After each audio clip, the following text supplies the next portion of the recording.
দর্শক, রংপুর থেকে নদী ভাঙনের বিষয়ে সবশেষ জানাচ্ছেন সহকর্মী রবিউল ইসলাম।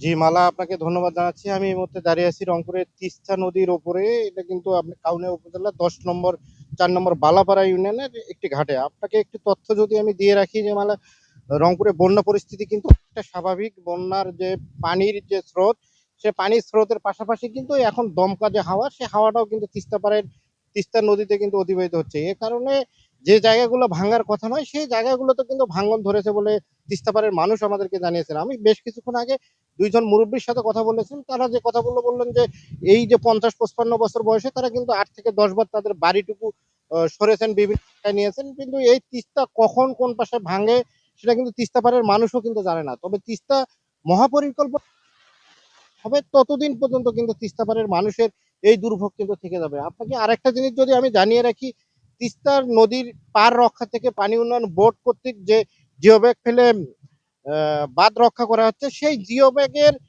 ফেলানের বা পানি উন্নয়ন বোর্ডের কাজ নিয়েও কিন্তু স্থানীয়দের অনেক অভিযোগ আছে। স্থানীয়দের যে অভিযোগ, সেই অভিযোগটা হচ্ছে তারা যে ডেজার মেশিন বসিয়ে যে বালু